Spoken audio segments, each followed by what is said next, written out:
Hello and welcome once again to this online session in the subject of signals and systems.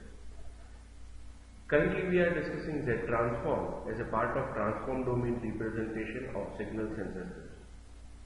In last few online sessions, we discussed various examples that illustrates how to calculate Z transform, that is, to transform a signal given in a discrete time domain into Z domain. In this online session, we would try to exploit the concept of inverse Z transform, that is, moving from Z domain back to discrete time domain. Let us start with some of the fundamental concepts of inverse Z transform. Inversion of Z transform, that is what we call it as inverse Z transform, basically is a method to find the signal x of n from x of z. So as mentioned previously, inverse Z transform helps us to move from Z domain to discrete time domain. There are different approaches which can be used to find inverse Z transform. As we have a formula to find Z transform, similarly, we have also the formula to find inverse Z transform, which is primarily given as this. X of n is equal to 1 upon 2 pi j closed integral of x of z, z raised to power n minus 1 dz. However, in very few cases, we would try to use this formula to find inverse Z transform, because finding inverse Z transform without going into integration is easier if we remember the properties of Z transform and the standard Z transform pair. So, another approach which is used to calculate inverse Z transform and which is popular is by use of standard Z transform pair. Sometimes this approach is also called as partial fraction approach. What is the basic concept in this approach? The basic concept in this approach is that the given Z transform x of z is represented as sum of, that is addition of, few basic Z transform functions whose Z transform pair is known. That is, we would try to express x of z as summation of small Z transforms x1z, x2z, x3z and so on, such that we are aware about the Z transform pair related with each of the individual terms, that is x1z, x2z and so on. So just by using a standard Z transform pair, we would be able to write x1z, inverse Z transform of x1z as x1n, x2z as x2n, xmz as xmn, and because Z transform satisfies the property of linearity, x of n would basically be linear combination of this. So what is the idea? The idea is, given a function, given x of z, we would try to decompose x of z into small units. And we would try to find the Z transform of each of such small units, and ultimately we would try to find x of n by adding this individual inverse Z transforms. To decompose x of z into basic units, partial fraction method is very useful, and hence sometimes this approach of finding inverse Z transform is also called as partial fraction approach. There is also another way in which Z transform is calculated, which is expressing x of z in terms of power series expansion. We know that x of z is basically, that is Z transform is basically a power series in the variable of z. That is, if I am able to express x of z as a power series, as what is mentioned here, then from the power series we can get the values of x of n for different values of n just from the coefficients of the term z raised to power minus n. Yes, this is what we have done when we were trying to calculate z transform of some finite length signals. So, if x of z is primarily represented as this, we know that x of 0 basically is the value of x at n equal to 0. X of 1 is nothing but the value of x at n equal to 1 and so on. So, if we are able to express x of z in terms of power series expansion, then we can easily find the value of x of z. To achieve this, that is to represent x of z in terms of power series expansion, we use the approach of long division. And hence, this approach of finding inverse Z transform is also called as long division method for finding inverse Z transform. However, we would see as we would do the examples that long division method has a constraint in terms of you get only finite number of values of x of n. That is, if I try to find x of 100 or x of 50, it would be something which would be difficult to obtain using this method. And hence, in general, out of the three approaches mentioned here, most popular approach is the partial fraction approach, or the approach wherein we try to find inverse Z transform using properties of Z transform and standard Z transform pair. Yes? So before we try to proceed with inverse Z transform, let us try to recollect some of the standard Z transform pairs. Each of this Z transform pair we have derived in earlier online sessions where we try to calculate Z transform of each of the signal given here. Z transform of delta n is equal to 1. Z transform of u of n and minus u of minus n minus 1 is 1 upon 1 minus Z inverse, with a difference that u of n would have ROC mod Z greater than 1 because it is a causal signal, and minus u of minus n minus 1 would have an ROC mod Z less than 1 because it is an anti-causal signal. Similarly, a raised to power n un has Z transform 1 upon 1 minus a Z inverse mod Z greater than mod n. And minus a raised to power n u of minus n minus 1, the anti-causal version of the above signal, would have the Z transform 1 upon 1 minus a Z inverse, but now with ROC mod Z less than mod n. Similarly, we have also seen what are Z transform of cos omega 0 n un, sin omega 0 n un, and we have also seen Z transform of n a raised to power n un. This basically reminds us of the property of differentiation. And we had marked when we calculated this is that when you have a multiplying factor of n, you would always have in denominator terms of z with power higher than 1. Let us take the first example. We are given with x of z equal to 1 plus 1 by 2 z inverse upon 1 minus 1 by 2 z inverse mod z greater than 1 by 2. Yes.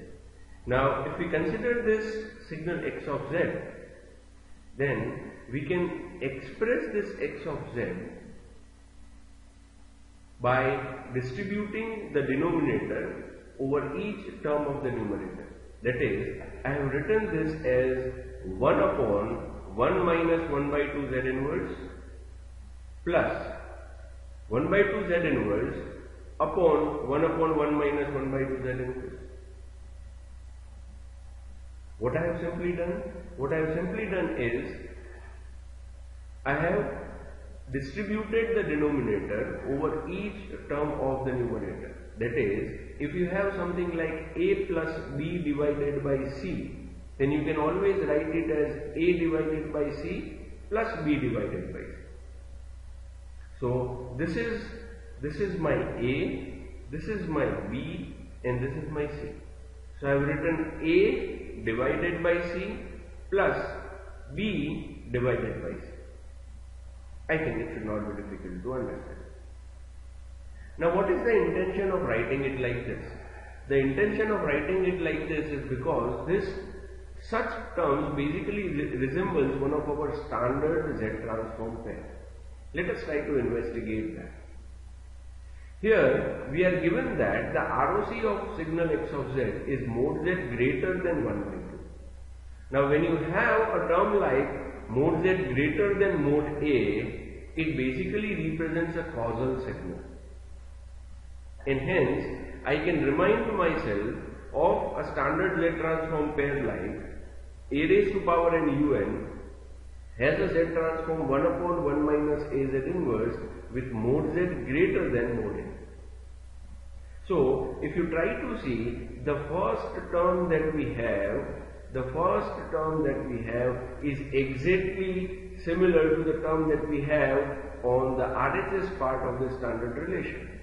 1 upon 1 minus a z inverse mod z greater than mod n. Here, a would be equal to 1 by 2. So now if this resembles this, then what is the standard pair for this? The standard pair for this in discrete time is a raised to power n un. So if we know this and if we have expressed it like this, we can easily find inverse Z transform at least of the first term. If you try to look at the second term, then in the second term you have 1 upon 1 minus 1 by 2 Z inverse which resembles this form. However, you have a multiplication by Z raised to power minus 1. Now whenever you have multiplication by term of Z raised to power minus 1 or Z raised to power plus term or Z raised to power minus term, we should remind ourselves of the time shifting property. What does time shifting property says? It says that if x of n has Z transform x of z, then if I time shift x of n, that is, if I write it as x of n minus k, Z transform of this would be Z raised to power minus k x of z. It means that the Z transform remains, x of z remains as it is, except the change that it gets multiplied with Z raised to power minus k. So we already know what is, so let us try to calculate Z transform of each of this term individually. So Z transform of 1 upon 1 minus 1 by 2 Z inverse is easy. We have seen this. It exactly resembles this form and hence I can write it as a raised to power n un, which here would be 1 by 2 raised to power n un. Now, if we try to take Z transform of the second term, I am leaving this 1 by 2 as it is because multiplying with a constant does not affect Z transform. So I am trying to take the factor Z inverse into 1 upon 1 minus 1 by 2 Z inverse. We know that 1 upon 1 minus 1 by 2 Z inverse has Z transform 1 by 2 raised to power n un. Now this is getting multiplied by Z inverse, so there should be a time shift of 1, and hence instead of n in both the cases we would have n minus 1. Yes? So we have for calculating Z transform of the second term we have used both this. First we have calculated Z transform of this, which should be 1 by 2 raised to power n un, and then because of the presence of Z inverse we have changed n to n minus 1. So if now I combine this two, I would get the value of x of n. X of n would be Z transform of this term, which would be 1 by 2 raised to power n un, plus this 1 by 2 comes as it is, and Z transform of Z inverse 1 upon 1 by 2 Z inverse would be 1 by 2 n raised to power minus 1 u of n minus 1. So this relation, if I want, I can further simplify this as 1 by 2 raised to power n un. This 1 by 2 and 1 by 2 raised to power n minus 1 would ultimately end up into 1 by 2 raised to power n u of n minus 1. So this is pretty simple to understand. We have simply used the standard Z transform pair and one of the properties of Z transform. Here the nature of the example was such that we were not required to use partial fraction approach. That is, we were not required to calculate partial fraction of a given term because x of z has only one pole, one factor in the denominator. Yes? If we are through with this, let us try to go to the next example. Here we are asked to calculate Z transform of 1 upon 1 minus 1.5 Z inverse plus 0.5 Z raised to power minus 2, and we are supposed to calculate it for 3 different conditions of ROC. So primarily we can say that this example is given with 3 cases. The first case is ROC is mod Z greater than 1, second case mod Z less than 1 by 2, and in the third case mod Z is between 1 by 2 and 1. We know that different natures of ROC would primarily define what would be the nature of x of n, whether it is causal, whether it is anti-causal, or whether it is non-causal. Fine, let us try to take this example. So this is what x of z is given to us. Yes. Because we are interested in partial fraction approach, so that I can simplify it into simpler terms, rather than working with negative powers of z, let us try to convert it into positive powers of z. So I multiply numerator and denominator with z square, and this would end up into an expression like this. For the reason which would become clear as we proceed with this example, it is advisable not to directly do partial fraction of x of z, but to do partial fraction of x of z by z. Yes, we would understand the reason once we reach towards the end of this example. So what do I do here is that I take one z from the numerator here, and I try to write this expression as xz upon z, which would be equal to z upon z square minus 0.5 z plus 0.5. So as such, there is no difference between these two. The only difference is that I have taken one z on the left hand side. Now if I try to factorize the denominator, because to calculate partial fraction I need them in terms of fractions, factors. So let us try to factorize this. This is basically a quadratic equation, and the factors of quadratic equation can be calculated by the standard formula minus b plus or minus under root of b square minus 4ac divided by 2a. So here my b is minus 1.5, my a is 1, which is the coefficient of z square, and my c is 0.5. So this is minus b plus or minus under root of b square minus 4ac divided by 2a. If I try to simplify this, this would give me two factors which are 1 and 1 by 2.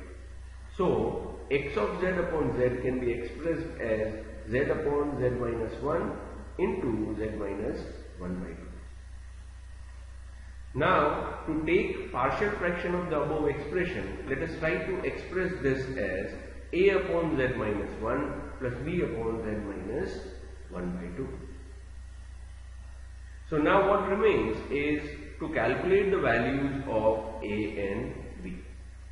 Now to calculate the value of a and b, there are a number of methods which you would be aware about, how we can calculate the constants in partial fraction representation. I would try to use couple of approaches which are simple to understand and easy to do. Here what I have done is that I have taken LCM of the RHS. So a multiplied by z minus 1 by 2 plus b multiplied by z minus 1 divided by z minus 1, z minus 1 by 2. If we try to see these two expressions on RHS and LHS, I can cut out the denominators, and hence I can write z is equal to a multiplied by z minus 1 by 2 plus b z minus 1. If we rearrange the terms on the RHS, we would primarily end up into some expression like this, where we have z equal to a plus bz minus 1 by 2 a plus b. Now to get the values of a and b, we can equate the coefficients of z terms on both sides, that is LHS and RHS. We understand that on LHS the coefficient of z is 1, whereas on RHS the coefficient of z is a plus b. Similarly, there is no constant on LHS, however we have a constant 1 by 2 a plus b on RHS. So comparing the coefficients on LHS and RHS we get two equations in terms of a and b, which are a plus b equal to 1 and 1 by 2 a plus b equal to 0. If we try to solve these equations, these are linear equations, very simple to solve. We would get the value of a to be equal to 2 and b to be equal to minus 1. And hence, now we can express x of z upon z as 2 upon z minus 1 minus 1 upon z minus 1 by 2, where we have simply substituted the values of a, which is 2, and b, which is minus 1. Now,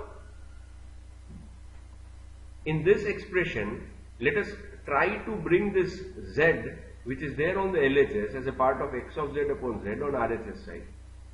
And now we would actually realize what was the importance of keeping this z separate. If I bring this z on the RHS, we would get 2 into z upon z minus 1 minus z upon z minus 1 by 2, which can also be written as this in terms of z inverse. We would realize that because of the presence of this z, we are able to write this form or bring this form in the standard z transform pair. So what we have here is 2 into 1 upon 1 minus z inverse minus 1 upon 1 minus 1 by 2 z inverse. Now, so far as the ROC for the example is concerned, we are given with three cases. Case 1 says mod z greater than 1, case 2 says mod z less than 1 by 2, and case 3 says mod z is between 1 by 2 and 1.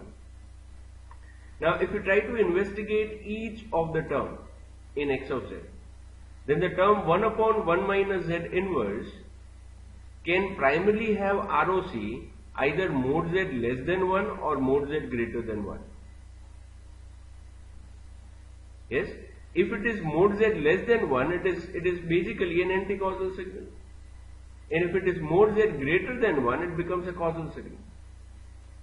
Similarly, if you try to see the second term, then second term also can have two possible ROCs.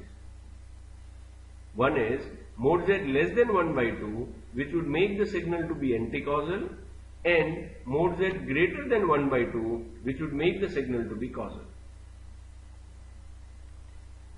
Now we know that if a signal is causal, then 1 upon 1 minus az inverse, causal means mod z greater than mod a. So if the signal is causal, then the form 1 upon 1 minus az inverse can be written as a raised to power n un.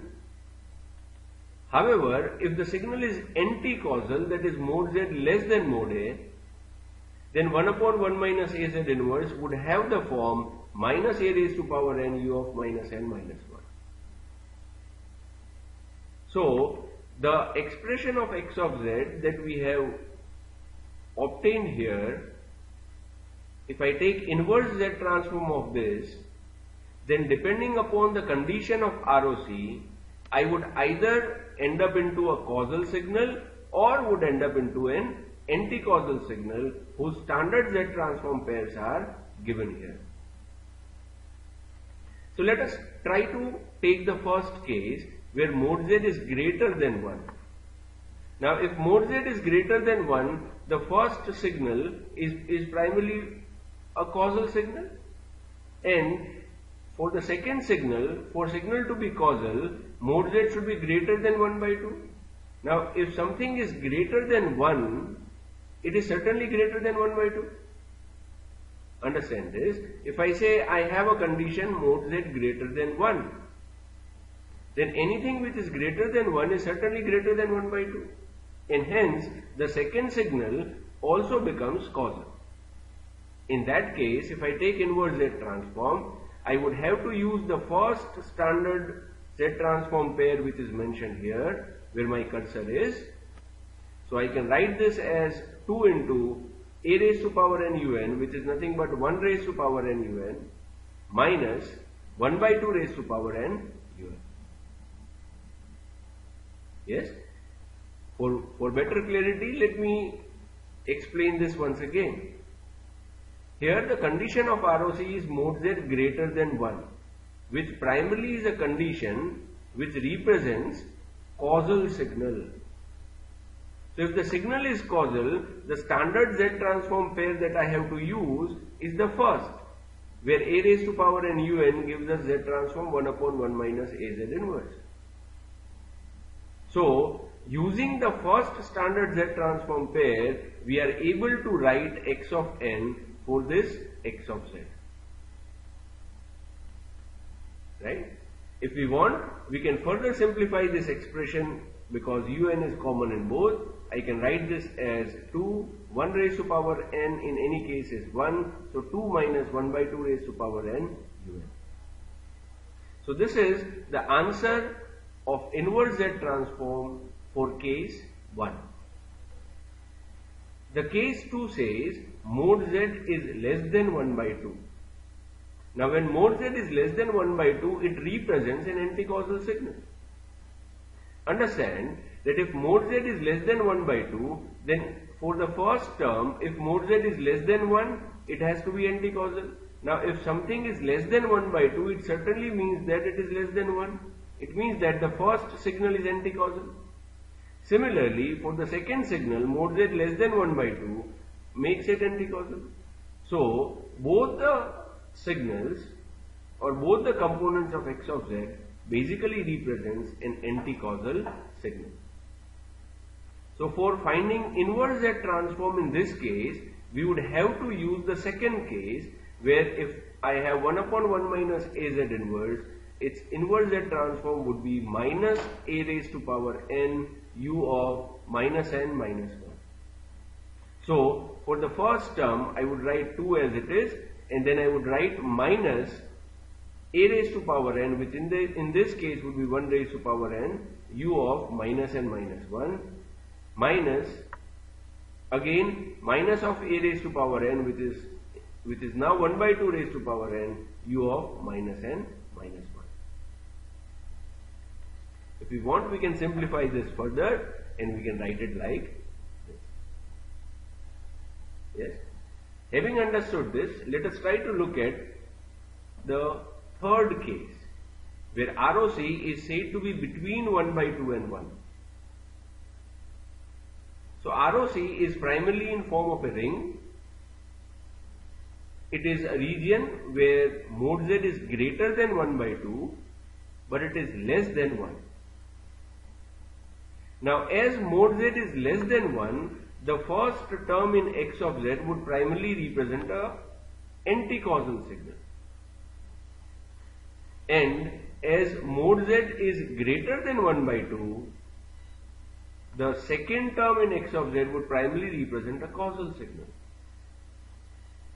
So in the process of finding inverse Z transform, we would have to use the second relation of anti-causal signal for the first term, and we would have to use the first relation for causal signals for the second term.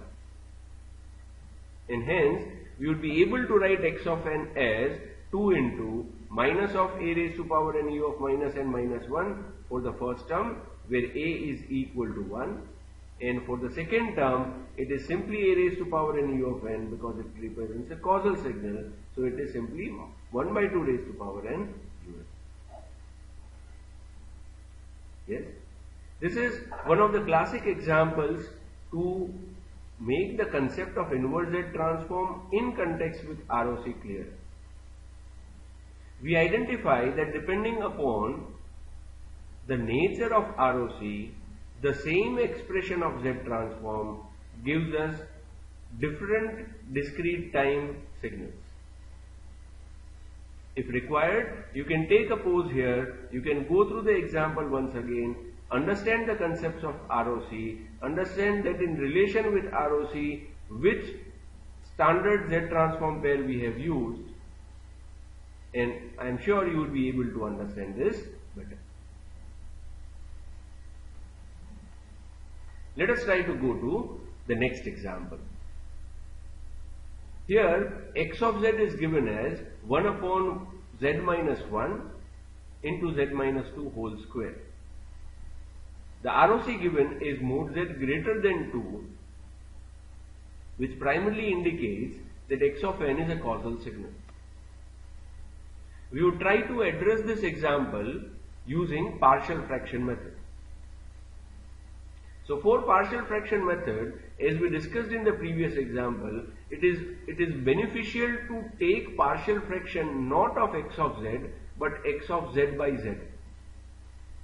However, we find that in the numerator of the given example there is no term of z. So what we do is that we multiply on both sides the term z in the denominator. So I would get x of z upon z is equal to 1 upon z into z minus 1, z minus 2 whole square. If I try to represent this in partial fraction form, then we know that we can express this as a upon z plus b upon z minus 1. This term z minus 2 whole square would be represented in terms of two terms, c1 upon z minus 2 plus c2 upon z minus 2 whole square. This is basic mathematics in relation with partial fraction. I am sure you would be aware about this. So now the point is to calculate the constants a, b, c1 and c2. As we used the approach earlier, let us try to take LCM on RHS and let us try to express this in this form. If I take LCM, LCM would basically be z into z minus 1 into z minus 2 whole square. And accordingly, we would have multiplication with the constant a, b, c1 and c2. We understand that from this expression we can actually remove the denominator from both sides because they are same. So I would end up into an expression something like this. Now for this expression, if I try to expand the terms and use the method of comparing coefficients on LHS and RHS, primarily it would be little complex to handle. So I take another approach of substituting values. Say in the given equation, let us try to put z equal to 0. The intuition for putting z equal to 0 is because if you see the constant term b, c1 as well as c2, it has a multiplying factor of z. So if I put z equal to 0, the term b, c1 and c2 would end up into a term 0. What would left would be only a. So I would get 1 is equal to a into z is 0, so minus 1 into minus 2 whole square. This would primarily give me a equal to minus 1 by 4. Similarly, let us put z equal to 1. If I put z equal to 1, the intuition behind this is that now only the term b would remain, a, c1 and c2 would become 0. So I would get the value of b. Similarly, if I put value of z to be equal to 2, then we understand here that only c2 would remain, a, b and c1 would become 0. So I would get the value of c2. Now we already have value of a, b and c2. So only unknown which remains is c1. So I can take any arbitrary value of z and I can calculate c1. So now what I have done here, I have taken the value of z to be equal to 3. I have substituted the value of z to be equal to 3 in this equation, as well as I have substituted the value of a, b and c2 which we have calculated. This would give us the value of c1. So here we get a equal to minus 1 by 4, b equal to 1, c2 equal to 1 by 2 and c1 equal to minus 7 by 12. Having obtained the values of constants, now I can express x of z upon z in terms of its partial fraction as this. Now let us try to take the z which is there on the LHS on RHS. So what we would get, if I take z on RHS, I have minus 1 by 4 divided by z, so that z gets cancelled. So I would simply have minus 1 by 4. Then here we would have z upon z minus 1, minus 7 by 12 taken out, z upon z minus 2, plus 1 by 2 taken out, z upon z minus 2 whole square. If I try to write this expression in terms of the negative powers of z, then we would get an expression something like this, where we would have minus 1 by 4 plus 1 upon 1 minus z inverse minus 7 by 12 1 upon 1 minus 2 z inverse plus 1 by 2. If I take z square out from the denominator, there is z in the numerator, so I would have z raised to power minus 1 1 minus 2 z inverse whole square. I think this should not be difficult. Now, what is the condition of ROC that is given to us? The condition of ROC that is given is mod z greater than 2, and hence the signal is causal. So let us remind ourselves of some standard Z transform pairs, like that Z transform of delta n is equal to 1, which is a constant. This would be useful to consider for the first term of x of z, which does not basically have any term of z, it is simply a constant minus 1 by 4. Then another Z transform pair, a raised to power n un, gives us Z transform 1 upon 1 minus a z inverse for mod z greater than mod a. This would be useful for the second as well as the third term, which are in the form of 1 upon 1 minus z inverse. The last term in x of z, we can understand that in the denominator it has a pole which has multiplicity of 2. It means that it has a power of 2. And if we remind ourselves, then such scenario happens when x of n is multiplied with n. So this reminds us of a standard Z transform pair again, where n a raised to power n un gives us Z transform a z inverse upon 1 minus a z inverse whole square. Yes. So let us try to express x of z by finding Z transform of individual terms. So what would be Z transform of the first term minus 1 by 4? It would be nothing but minus 1 by 4 as it is taken out. Z transform of 1 is delta n. So this is simply minus 1 by 4 delta n. If I try to calculate Z transform of the second term, it is nothing but a raised to power n un, where a is equal to 1. So 1 raised to power n un, which is nothing but un. Z transform of the third term, 1 upon 1 minus 2z inverse. This is again using the relation a raised to power n un. This would be 2 raised to power n un. The last term that we have is z raised to power minus 1, 1 minus 1 by 2 z raised to power minus 1 whole square. Now we want this term to be similar to az inverse upon 1 minus az inverse whole square. So what is missing? What is missing is we need a coefficient of z inverse in the numerator to be equal to 2, because in the denominator we have 2z inverse as we have here az inverse. So in the numerator also we should have az inverse. Now this is not difficult to get. I can simply multiply and divide the expression by 2. So now I would have 2z inverse upon 1 minus 2z inverse whole square, and 1 by 2 comes in multiplication. So I can write Z transform of this is 1 by 2 comes here, and for this it would be a raised to power n into un. So it is 2 raised to power n un. This 1 by 2 and 2 raised to power n can be simplified to write 2 raised to power n minus 1 n un. So now we have inverse Z transforms of each individual term, which we can sum it up, multiply with the according coefficients, and get the value of x of n.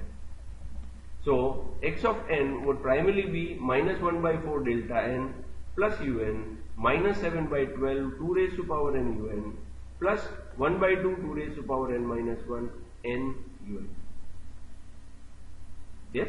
So once again we realize that partial fraction approach helps us to decompose a given x of z into small terms which primarily resembles some standard Z transform pair.